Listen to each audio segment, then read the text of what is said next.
Teogram reporting for the Real News Network in Southwest Baltimore. When we talk about police brutality, we usually are discussing adults, but we rarely talk about the impact it has on our children. I believe activism starts as early as they're born, and I think it's important to instill in our youth that tradition now instead of waiting until they become adults. For the children of Baltimore, there are many challenges that their counterparts in wealthier communities don't face. Growing up in a city struggling with poverty and violence, and trying to learn in a school system that is chronically underfunded.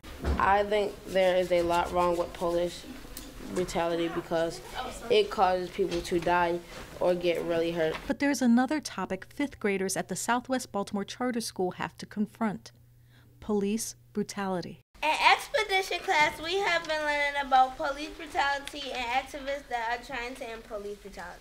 An example of an activist is Ms. Tawanda Jones, who is the founder of West Wednesdays, which is a protest in Baltimore to raise awareness about police brutality. Baltimore's police department is currently under a consent decree for using racist and unconstitutional tactics, which is why the students here studied the problem not just to learn about it, but to seek solutions. My second solution is that we could talk with citizens to see what they need.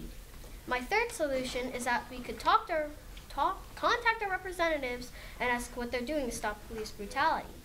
If we could contact a representative like you and have a conversation with you and other leaders, we could discuss our problems and our needs. They visited museums and spoke with activists. We were also learning about how certain individuals, such as John Lewis and Ida B. Wells, how they resisted oppression and created change. They pored over the Justice Department's report and studied cases from the past. According to the U.S. Department of Justice investigation, about 150,000 police stops were in two small African-American districts.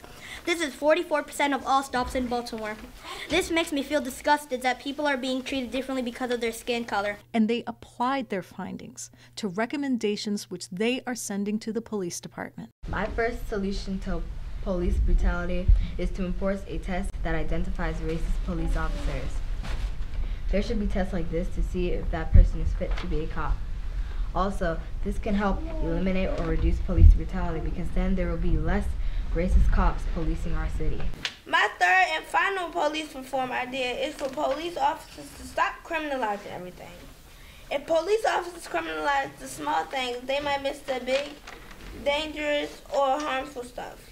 Therefore, pedophiles and murderers could get away. For their teacher, the process of learning the history of police brutality has been empowering. It's been beautiful to see because they've grown so much. They can see from our step one of the writing process, when they just had scattered ideas, to them creating these letters. They can see the growth, and they became more and more interested. Mr. Albert, but what about this? Like, they had a lot of questions, so it caused me to do even more research. You know, questions that I didn't know the answer to, I would say, hey, here's a laptop, you find it. A sentiment echoed by the students. Brutality in Baltimore must end. Police should be held accountable for their actions and get proper training if needed, and their income should be lowered if they brutalize. Who hope their suggestions will make life better for everyone.